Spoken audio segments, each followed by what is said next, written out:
Class 11-এর first সেমিস্টারের অন্তর্গত একটি গল্প হলো বিশাল ডানাওয়ালা এক থুরথুরে বুড়ো। আজকে এই গল্পটা নিয়ে আমরা আলোচনা করব। সংক্ষিপ্ত সহজ সরল ভাষায় এই গল্পটা সম্পর্কে আমরা আলোচনা করব। কেমন আছো সবাই? আশা করি সবাই ভালো আছো। সবাইকে আমার হৃদয়ের অন্তরতম স্থল থেকে অজস্র ভালোবাসা দিয়ে শুরু করছি আজকের ভিডিও। বিশাল ডানাওয়ালা এক থুরথুরে বুড়ো,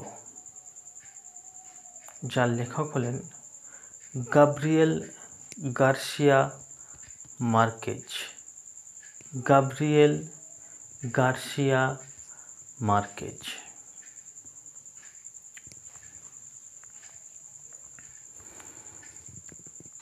গল্পটি বাংলায় যিনি অনুবাদ করেছেন তার নাম হলো মানবেন্দ্র বন্দ্যোপাধ্যায়। মানবেন্দ্র বন্দ্যোপাধ্যায়। তো শুরু করা যাক। মানবেন্দ্র বন্দ্যোপাধ্যায় অনুদিত এবং গাব্রিয়েল গার্সিয়া মার্কেজ লিখিত বিশাল ডানাওয়ালা এক থুরথুরে বুড়ো গল্পটি। যদি আমরা অনুসন্ধান করি যে গল্পটি কোন শ্রেণীর অন্তর্গত, তাহলে ম্যাজিক রিয়েলিজম বলে একটা শব্দ আছে। ম্যাজিক মানে হচ্ছে জাদু, আর রিয়েলিজম মানে হচ্ছে বাস্তবতা। অর্থাৎ ম্যাজিক বা অলৌকিকতা বা জাদু কিভাবে বাস্তবের সাথে মিলেমিশে যেতে পারে, মিলেমিশে এক নতুন ধারণা বা চিন্তাধারার জন্ম নিতে পারে, সেই ধারা হলো জাদু বাস্তবতা গল্পটি, ধারাটি। এবং সেই শ্রেণীর অন্তর্গত হচ্ছে বিশাল ডানাওয়ালা এক থুরথুরে বুড়ো গল্পটি। গল্পের শুরুতেই দেখা যায় যে এক বৃষ্টি বাদল স্নাত মেঘাচ্ছন্ন আকাশ, যেখানে দুপুরকেও সন্ধে বলে ভুল হয়। এই রকম একটা দিন, যে দিনে শুরু হয় একটা পরিবারকে নিয়ে। পরিবারের 3 জন সদস্য, যিনি পুরুষ তার নাম হলো পেলাইও, আর যিনি স্ত্রী, পেলাইও স্ত্রী, তার নাম হলো এলিসেন্দা। এবং তাদের একটি নবজাতক সন্তান রয়েছে। মেঘাচ্ছন্ন আকাশ, কিন্তু দুজনে দেখতে পায় দূরে তাদের উঠোনের ধারে এক অদ্ভুত, যা আগে দেখা যায়নি এরকম একটা জীব বা এরকম একটা জন্তু পড়ে আছে। পেলাইও খুব ভালো করে দেখার চেষ্টা করে যে জন্তুটা কি। তারা ভয় পেয়ে যায়, তারা ঘাবড়ে যায় যে একে তো মেঘাচ্ছন্ন আকাশ, ঠিকভাবে পরিষ্কার দেখা যায় না, তারপর এক অদ্ভুত রকমের জন্তু তাদের উঠানে এসে বসে আছে। পরবর্তীকালে তারা বুঝতে পারে যেটা একটা বিশাল থুরথুরে বুড়ো, এবং অবাক কাণ্ড, যার দুপাশে 2টি ডানা আছে।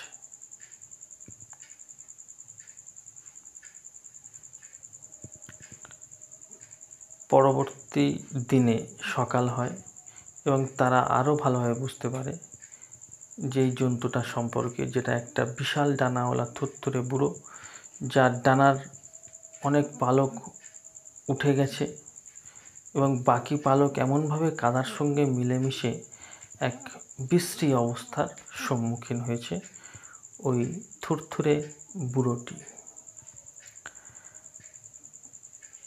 পেলাইও এবং এলিসেন্দা তাদের একজন প্রতিবেশিনী ছিল, তাকে ডেকে নিয়ে আসে, কারণ সে এমন ভাব দেখাতো যেন সে সমস্ত কিছু জানে। পৃথিবীর সমস্ত উত্তর যেন তার কাছে ছিল। প্রতিবেশিনী আসে এবং বলে যে এটি একটি দেবদূত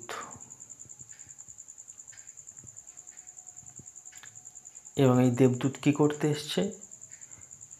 পেলাইও এবং এলিসেন্দার যে নবজাতক সন্তান যার জ্বর হয়েছে তাকে নিয়ে যেতে এসছে। পেলাইওর মনে তো আরও ভয় ঢুকে যায়। সে মুগুর নিয়ে অপেক্ষা করতে থাকে যে কি করে, কিন্তু পরবর্তীকালে বুঝতে পারে যেটি একটি নিরীহ বুড়ো, খুব থুরথুরে বুড়ো, যার চলার ওঠার বলার কিছুই ক্ষমতা সেইভাবে নেই এবং যার দুপাশে দুটি ডানার অস্তিত্ব বর্তমান। এই খবর গ্রামে গ্রামে ছড়িয়ে যায়, দেশে দেশে ছড়িয়ে যায়।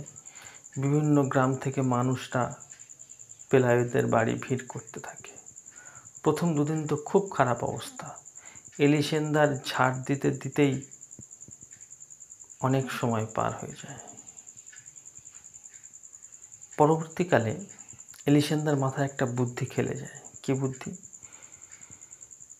যে এই যে এত মানুষ তাদের বাড়িতে আসছে এই বিশাল ডানাওয়ালা এক থুরথুরে বুড়োকে দেখতে, যদি এই দেখার পরিবর্তে কিছু পয়সা নেওয়া যায়। সেটাই করলেন। পরের দিন থেকে এই সমস্ত যারা দেখতে আসতো তাদের কাছ থেকে এলিসেন্দা এবং পেলাইও বাঁশ দিয়ে সারা বাড়িটাকে ঘিরে দর্শন বাবদ তাদের কাছ থেকে টাকা নিতে শুরু করে এবং কিছু সময়ের মধ্যেই তারা বেশ ধনী হয়ে যায়, বেশ বড়লোক হয়ে যায়। কিন্তু সবার দিন সমান যায় না। এই সময় ওই দেশে এক ভ্রাম্যমান সার্কাসের উপস্থিত হয়। তারা বিভিন্ন কিছু দেখাতে থাকে। এর মধ্যে সবচেয়ে যেটি আকর্ষক সেটি হলো একটি মাকড়সা মেয়ে, যার উপরের অংশটা মেয়ে এবং নিচের অংশটি মাকড়সা। এই অদ্ভুত মাকড়সা মেয়েকে দেখতে ধীরে ধীরে এই দেবদূতকে দেখার ভিড় কমিয়ে দিয়ে বা এলিসেন্দা এবং পেলাইওর বাড়ি থেকে সবাই চলে গিয়ে সেই মাকড়সাটা দেখতে ভিড় জমায়। ইতিমধ্যে যদিও পেলাইও এবং এলিসেন্দা বেশ বড়লোক হয়ে গেছে, বেশ ধনীতে রূপান্তরিত হয়েছে,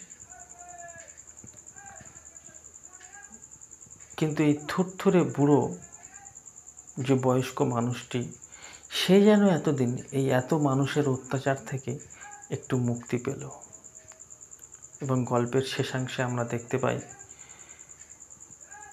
যে এই বিশাল ডানাওয়ালা থুরথুরে বুড়োর ভাঙা উঠে যাওয়া ডানায় আবার ছোট্ট ছোট্ট নতুন পালক জন্মেছে।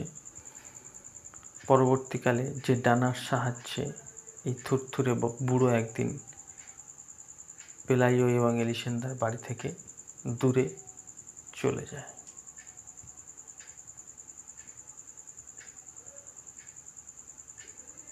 এই হলো গল্পটি।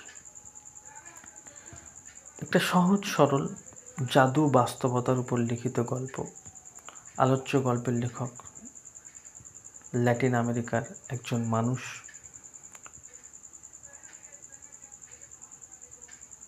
এবং গল্পটা অনুবাদ করেছেন মানবেন্দ্র বন্দ্যোপাধ্যায়। এখান থেকে লাইন ধরে খুঁটিয়ে খুঁটিয়ে পড়তে হবে এবং এর থেকে শর্ট প্রশ্ন, যেহেতু তোমরা জানো যে 11-এর ফার্স্ট সেমিস্টার শুধুমাত্র MCQ বেস পরীক্ষা, তাই প্রত্যেকটা লাইন ধরে ধরে খুঁটিয়ে খুঁটিয়ে পড়া অবশ্যই বাঞ্ছনীয়। গল্পের সারাংশটা তোমরা জানলে, বুঝলে। যদি আরও কিছু জানার বা বোঝার থাকে তাহলে অবশ্যই কমেন্টে জানিও। যদি ভালো লাগে ভিডিওটাতে একটা লাইক দিও এবং চ্যানেলটাকে সাবস্ক্রাইব করে নিও আরও এই ধরনের নতুন নতুন ভিডিও পাওয়ার জন্য। কথা দিচ্ছি, ক্লাস 11-এর সমস্ত গল্প এবং কবিতা আমি সারাংশের আকারে আমার এই চ্যানেলে পোস্ট করব। সবাই ভালো থেকো। নমস্কার।